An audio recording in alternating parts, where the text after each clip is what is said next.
The Honorable Chief Justice, the Speaker of the National Assembly and the Speaker of the Senate, leaders of our forces, members of Cabinet, the Governor of Nairobi, members of the legislature, distinguished guests, ladies and gentlemen, members of the diplomatic corps present, na Wakenya wote, hamjambo. Hamjambo. Your Excellency, let me take this opportunity to be among the first to congratulate Professor Kindiki on his elevation to the position of Deputy President of the Republic of Kenya. He has now shed off the word designate. He is now substantive. And we all congratulate you and your family for this very honorable position that His Excellency the President of the Republic of Kenya has assigned you. And we wish you God's speed, God's help, good health, and all the wisdom so that you can discharge your responsibilities with excellence. Your Excellency, we are gathered here on a bright morning, bright sunny morning. And I just want to draw the symbolism of where we are. We are on the grounds of KICC, Kenyatta International Conference Center grounds. On my right is the judiciary. On my left is the legislature. In front of me is the symbol of the capital, and behind us is the symbolism of the executive. Your Excellency, we stand here proudly as a nation to actually show and to prove to the Kenyans who ushered in the 2010 Constitution with a 70% majority, and to the international community that our institutions work. I would like to repeat that our institutions work. There may be challenges. The wheels may take a little longer to turn. But at the end of the day, the legislature has done its bit, the judiciary has done its bit, everybody gets a chance to be heard if they agree, and finally, the executive can move on. We are a country that respects the rule of law. Finally, Your Excellency, I think it is important for us to reflect on the journey ahead. We have had a tumultuous 2 years, and there are moments that Kenyans have accused us of having removed our eyes off the ball. This is a moment, a great moment, for us to retrace our steps, get together, have a unity purpose, have the resolve and the will, and to focus so that we can deliver for the Kenyan people as they requested us to do when they cast their votes 2 years ago. In Professor Kindiki, we see a lot of virtues, but perhaps the one that we want to single out is the virtue of humility.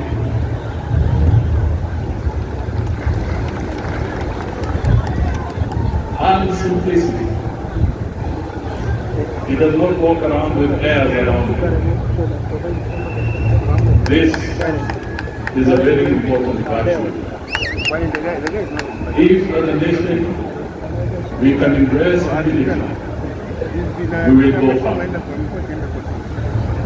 If we disregard humility, it can be very expensive. So ladies and gentlemen, it is now my honor to ask the Deputy President of the Republic of Kenya, Professor Kindiki, to come forward and make his remarks, and thereafter invite His Excellency the President to speak to us. Makofi tafadhali.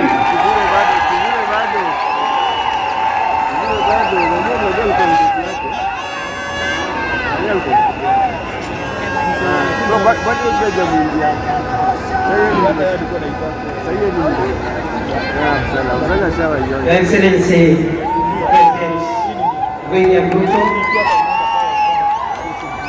Your Excellency First Lady Mama Ruto, all protocols as already established, I write on them.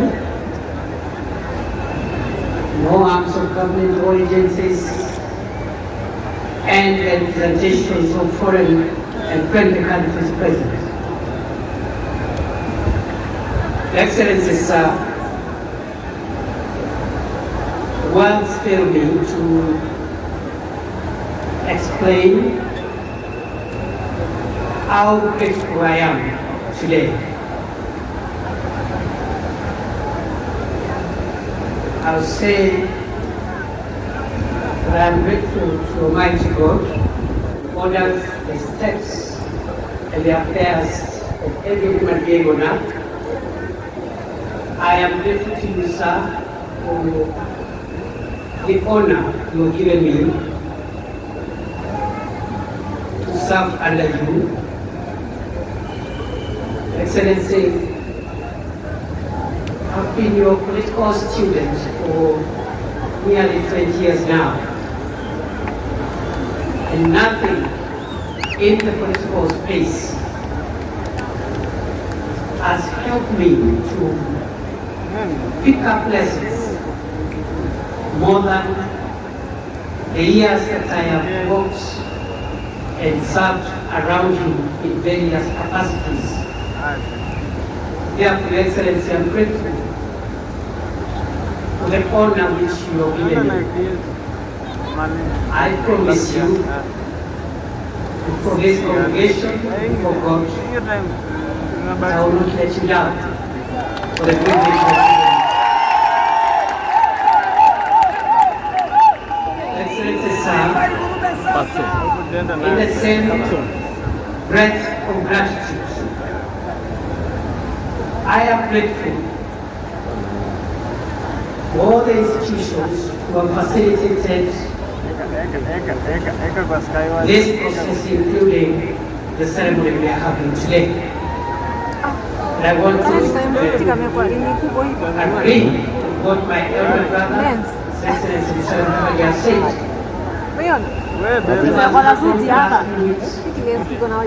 And indeed, there is a testament of the maturity of our democracy, and it's a testament that our institutions work.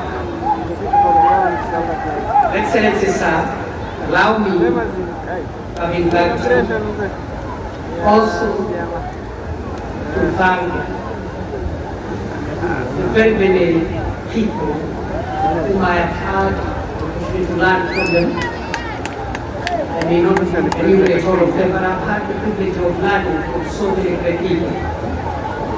Even as we celebrate our Constitution and our democracy, I pay tribute to those who purpose to fight for and defend the establishment of our country and our constitutional order. I am grateful to those who are responsible for creating the Kenya that we live in today, in the past and in the present. I am grateful to those who fought for this constitution and I am grateful to all heroes of our country in the past and in the present. Excellency, I am grateful to this country for raising me. And I've had so many people to help me grow into who I am today. Therefore, as I discharge the burden that you have placed me, Your Excellency, the burden you have placed on my shoulders, I am grateful that I will discharge that burden with the benefit of having grown and continuing to grow under the feet of not just my father and mother who gave birth to me, but the many elders of their generation who helped me to shape and make me what I am today over time. I am truly grateful. Those who taught me in the formal and the informal setting. Excellency, I'm grateful to my family. With your permission, I want to pay tribute to 4 people who have made huge sacrifices, especially in the 15 years or so I have been in politics. Before then, I spent a decade in academia, and of course I'm also grateful to the professors and the colleagues with whom we worked with. But allow me, Your Excellency, today, on a moment like this one, to thank my wonderful wife, Joyce Ruto, a woman who has sacrificed, a professional in our own right, who has sacrificed to raise our 3 children, Imani, Emma, and Wele. Many days, nights, my absence, as I served the country in different roles. I am very grateful to my wife and the children for being the foundation and providing the support that I have always required as I navigate this space of public service. Having finished with gratitude, I'll say 2 things before I invite you. The first is to affirm throughout my journey, culminating with this moment, I have come to believe that Kenya is the country of possibility. Your Excellency, for a person such as I to stand here today and take oath of the office of the Deputy President, it can only happen in Kenya. Excellency, I was born 52 years ago. One of the remotest parts of Kenya. But because Kenya is the land and the homeland of possibilities, today I, perhaps the most unlikely person, is standing here today because Kenya has made it possible for anybody to become anybody in this country. I don't take it for granted. Therefore, Your Excellency, as you lead us into the transformation of our country in the years ahead, I want to commit to support and assist you to together with the other colleagues in government, to realize a Kenya that has even greater opportunities, a more inclusive Kenya, a more democratic Kenya, and a more transformed Kenya.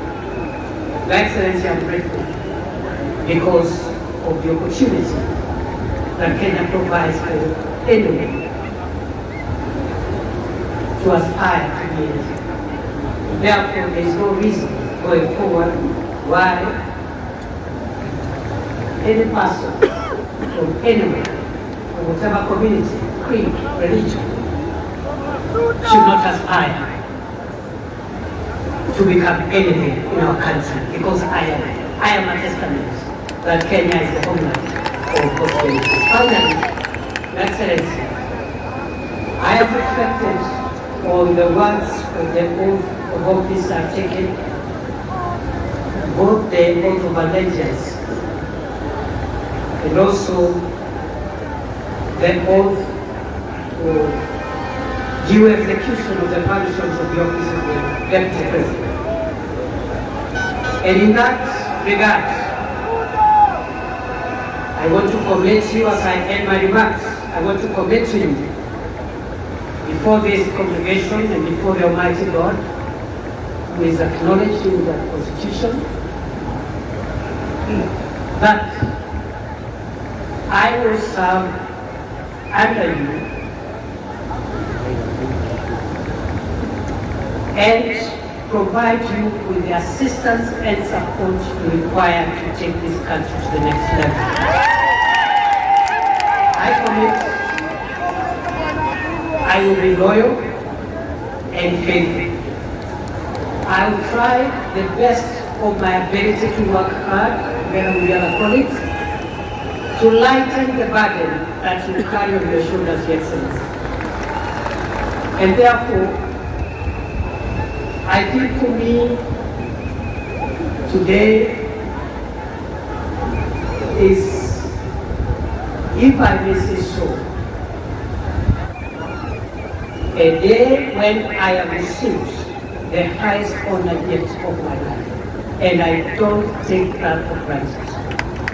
I want to pray that God will give me wisdom to do what I must. And the colleagues who we have worked with and will continue to work with, I want to say that I'll provide continuity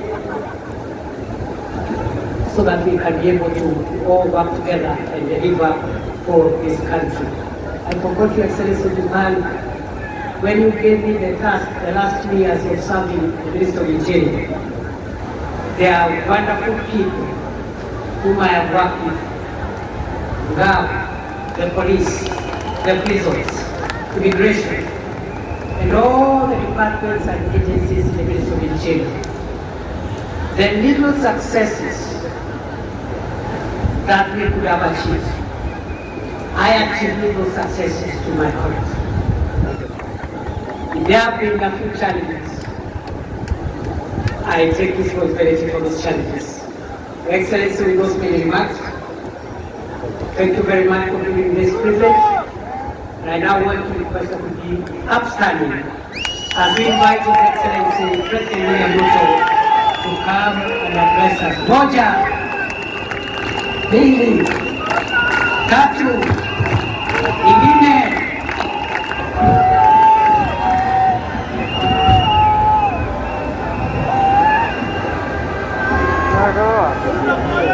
Asante sana. Tafadhali tunaweza kuketi chini. Asanteni sana. Thank you very much.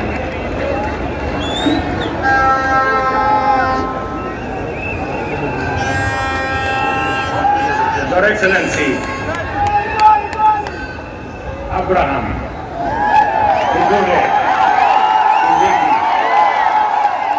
Deputy President of the Republic of Kenya. Excellencies, Mr. Speaker of the National Assembly, Mr. Speaker of the Senate,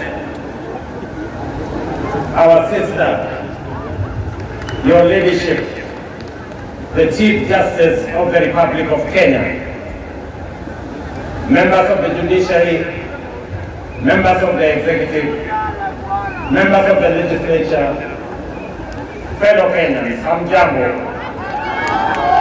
Hamjambo tena. Bwana Yesu asifiwe. Asalamu alaikum. Hebu mnisalimie hivi hewani nione ndugu wa Kenya.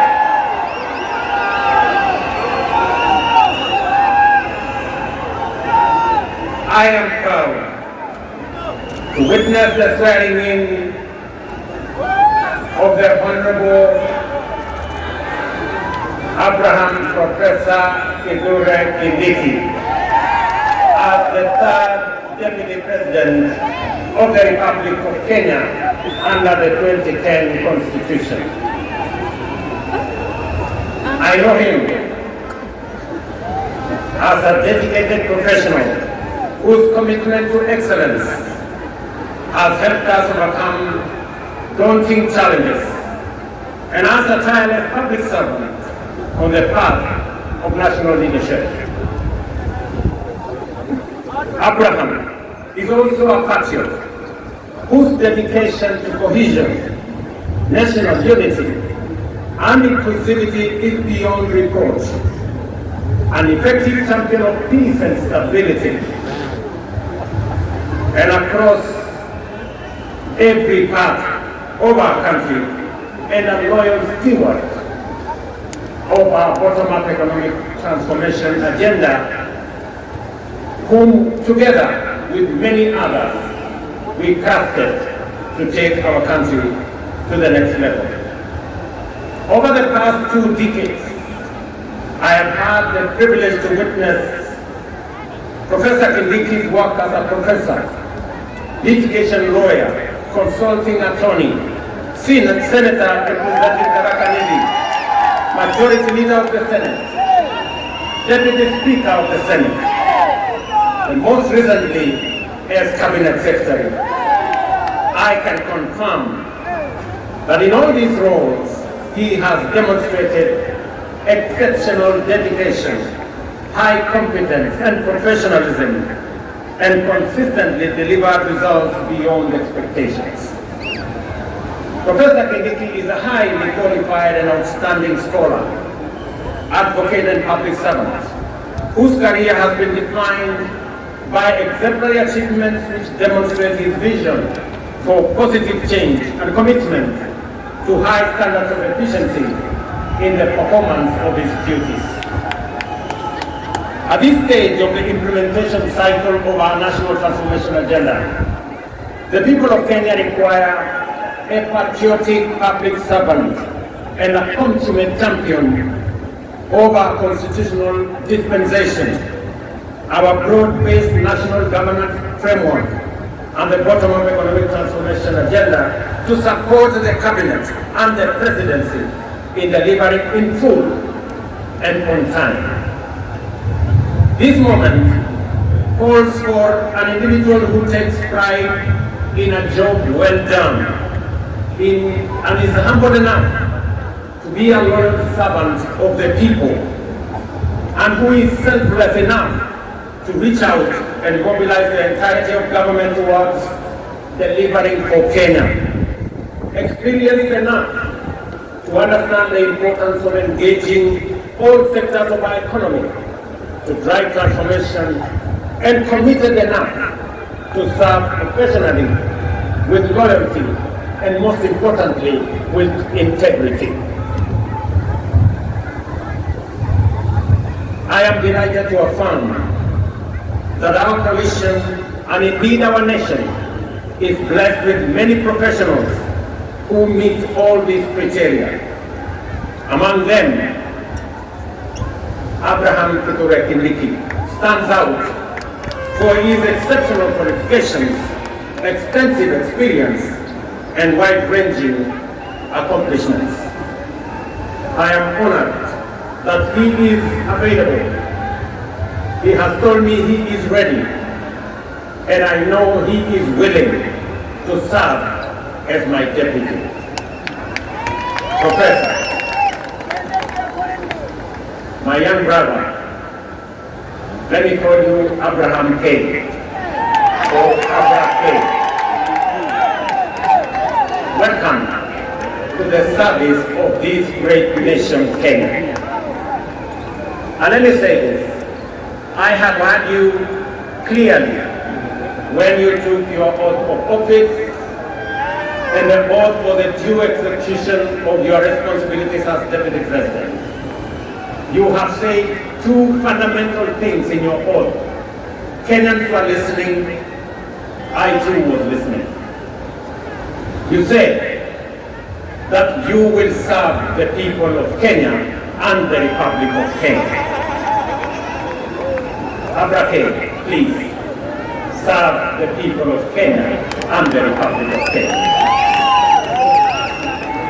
As I told our principal secretaries, as I told our cabinet secretaries, and as I tell every public servant who has a responsibility, who has a duty, who has the honor to serve our nation, let us serve the people of Kenya and the Republic of Kenya. We are not here to serve ourselves or our families or our communities or our regions or our villages. We are here to serve the Republic of Kenya and the people of Kenya. The second thing that you have said in your oath, I said in my oath, I listened to principal secretaries and cabinet secretaries and others. You have said you will serve without fear, without favor, without affection, and without ill will. My brother Abraham, I listen to you. The people of Kenya were listening to you. Serve without bias, without ill will, without favor, without affection, and without fear. So that together, the people of Kenya can know that their public servants, all of us, elected, appointed in different categories, shall know that we have one nation, one country, one people, and we are called upon by the Constitution of Kenya to serve them without bias, without fear, without favor. And let me undertake in this very historic national ceremony to the people of Kenya. And I say this as MCS listen to me, as members of parliament listen to me, as members of the executive listen to me, those in the judiciary, and those in the executive, that the people of Kenya, it doesn't matter. Those who live near our oceans, near our lakes, in our mountains, in our valleys, in our arid and semi-arid areas, they are one people, one great nation called Kenya. And I want to commit, pledge, and undertake that we will serve the people of Kenya equally, and no part of Kenya, no community in Kenya, no section of Kenya, no region of Kenya shall be left behind. We are going to work together. I say this to our representatives. Every MCA knows that they were never voted by all the people in their ward. Every member of parliament knows the same, that they were never voted by all the people in their constituency. And so does my friends governors. They know that not everybody in their county voted for them. But they also know that they must serve all the people, whether they voted for them or did not vote for them. Professor, you and me have the honor to serve the people of Kenya.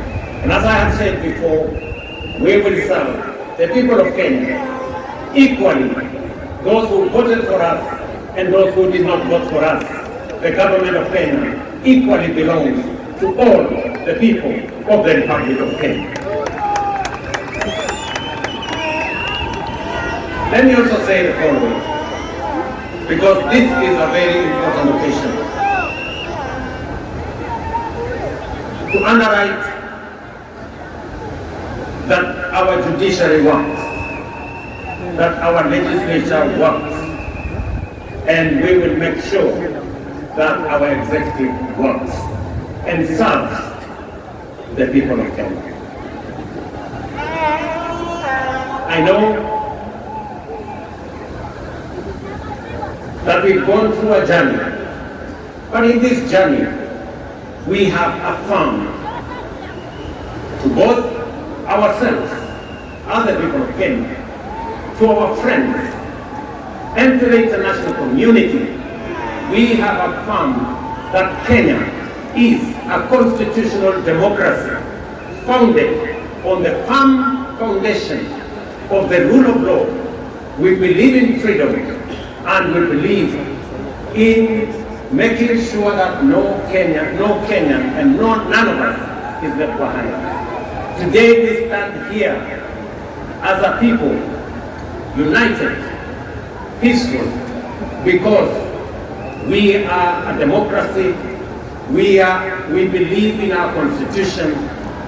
We believe in the rule of law, and we are a free people, and we make choices. Let me also say this to all of us who are public servants. It doesn't matter at what level. To all of us, we are reminded on this very historic day that we serve at the pleasure of the people of Kenya, and we serve under the provisions of the law and the Constitution of the Republic of Kenya. And that none of us, irrespective of the office we hold, is greater than what our Constitution says. We must obey, we must submit to the law and to the Constitution, because that is what makes us a nation. Let me say this as I conclude. We have made strides as a nation. Today, our savings as a percentage of our GDP is growing. We have changed and we have transformed our education system. Today, we have more teachers. We just announced another 20,000 teachers. We have a new funding model that is student-based, which we are refining to make sure that no child in Kenya is left behind.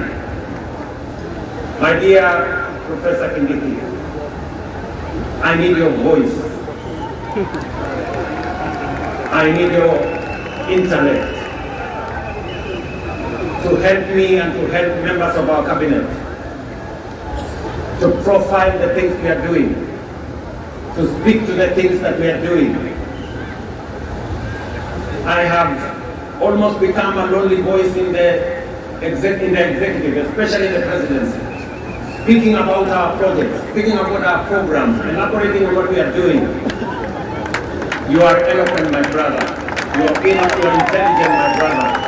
I am confident that you will do that which I have missed for the last 2 years. I know you will.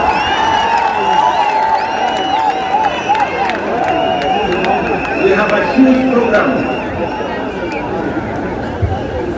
on university funding and higher education funding.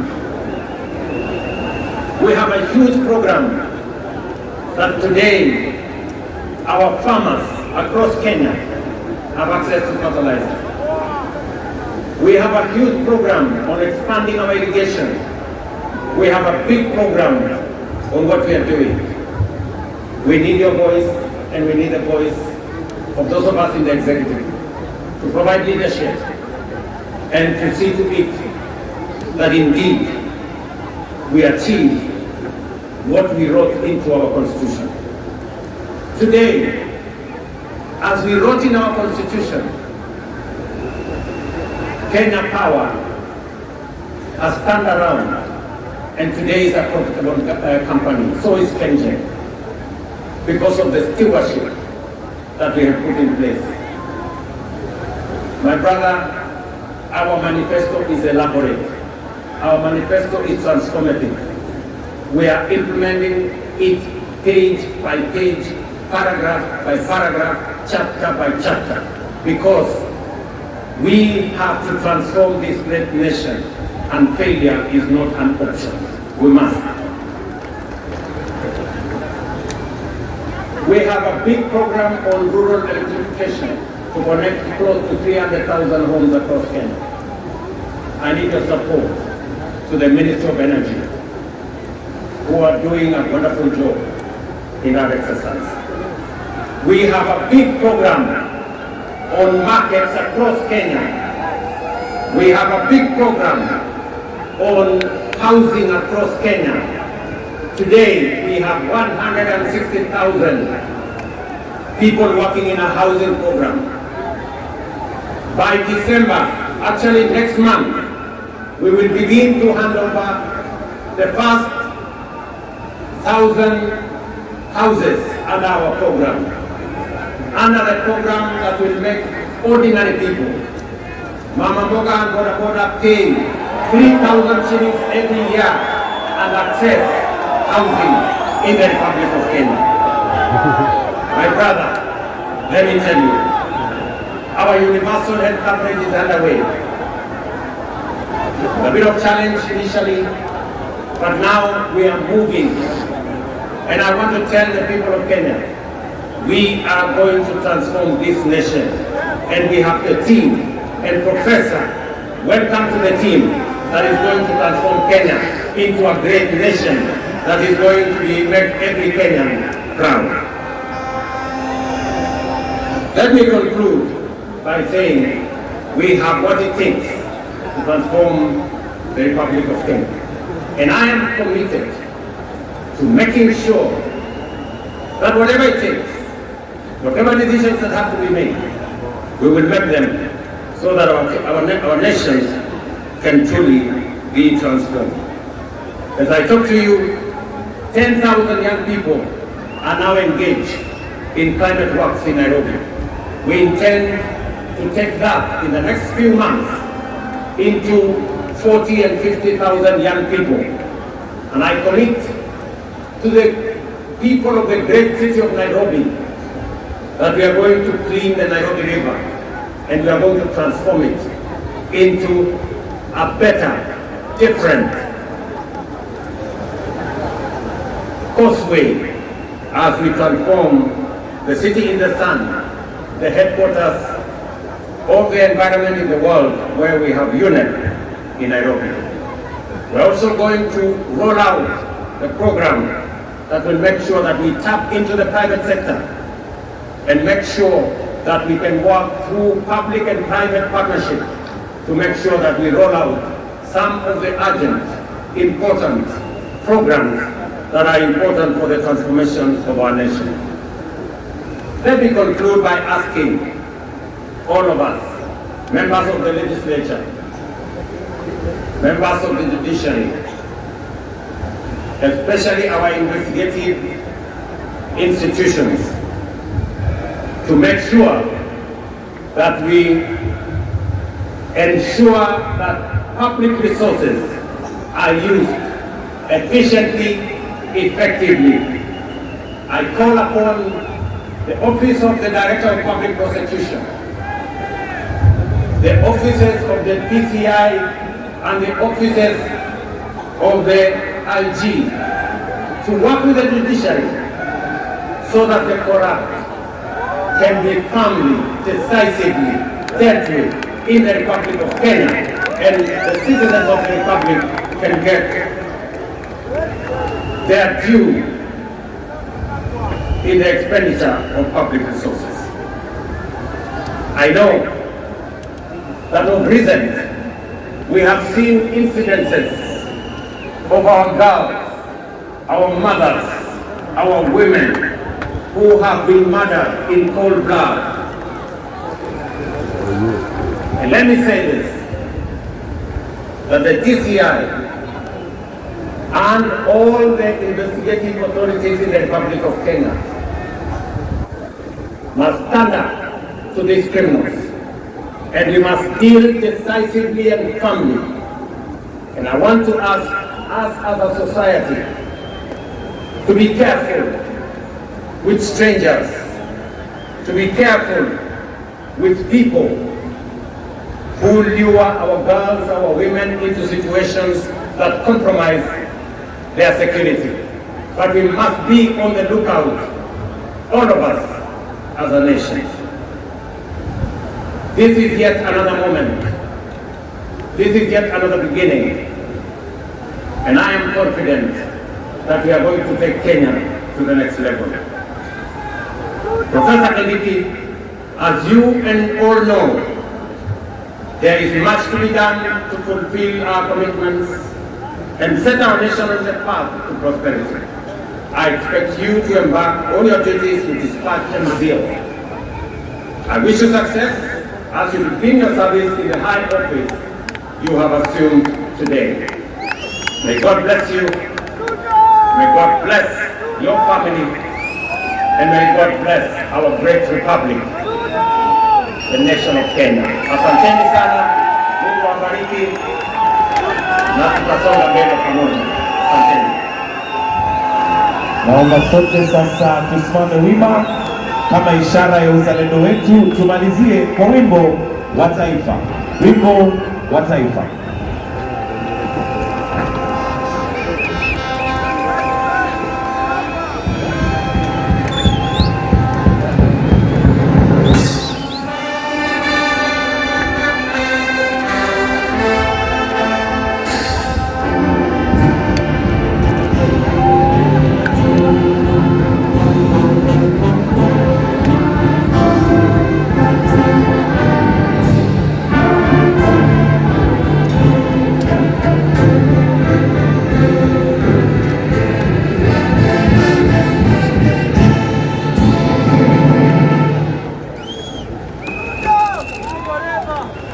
Basi tusimame mahali tulipo tukimpatia rais nafasi ya kutoka katika starehe zake. Asanteni sana.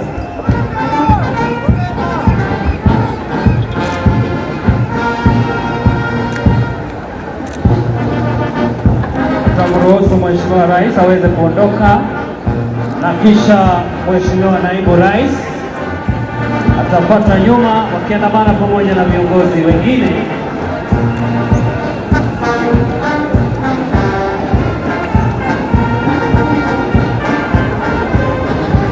Waruhusu kwanza viongozi wetu waweze kuondoka.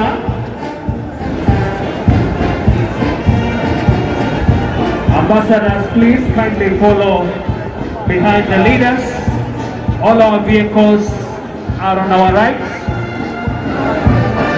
All ambassadors present, kindly find your way on our right. That is where your vehicles are parked. As we allow His Excellency and His entourage to leave, let's also allow ambassadors to follow. All our vehicles are parked on our far right.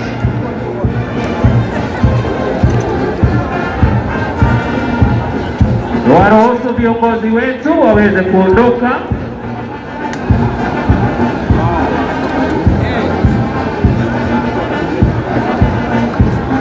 Alafu kisha wananchi tutapitia mlango wetu wa pale mbele, opposite County Assembly.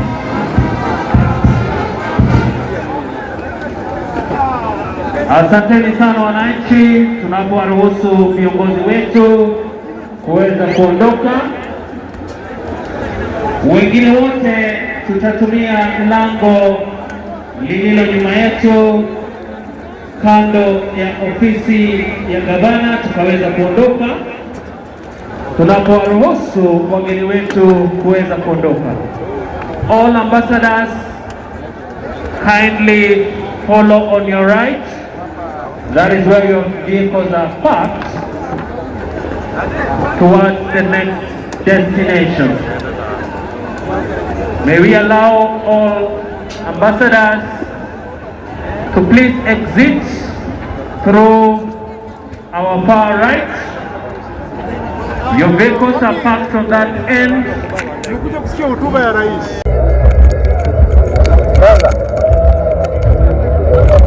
Yes, murani noguo niguo gwagikorwo gugithie na mundu kiukana ta Professor Kithure Kindiki ni agikorwo agikihitithio na President Ruto ni akorwo akiruta hotuba yake, mundu kiukana ta Musalia Mudavadi onake Kindiki no akorwo akiruta hotuba yake, na ni acokia ngatho muno na auga ndari akorwo akiheo gitiru, ndari akorwo atugirite ta muthenya wa umuthi, ndari akorwo na gitiru akia iguru ta kiria akorwo akiona muthenya wa umuthi. Nake President Ruto hotuba-ini yake ni akorwo akiuga miaka-ini iyo iri ni akoretwo atakuona mundu angikorwo mundu ukwanirira project iria ciothe akoretwo agika, na akorwo akira Kindiki ni ekwihoka ati Kindiki ni gukorwo akianirira project iria ciothe makoretwo magika, na igana akoretwo na time yake yo iri ati project iria ciothe akoretwo agika ndakoretwo na mundu ukoretwo ugicangatha kana akoretwo agicianirira, na noho no agirira auga ati ni arathi na mbere agicugurikira bururi wa Kenya, na no akorwo akigweta mama boga na boda boda, na hau ni akorwo agikibuo ni andu hanini tondu andu ringi makoretwo makioneta tiguo gwikoretwo gugithiite. Ndathi na mbere ngikomethegia maundu ma mothe uma hau ni speech ya Ruto, ni speech ya Kindiki na speech ya mundu kiukana ta Musalia Mudavadi.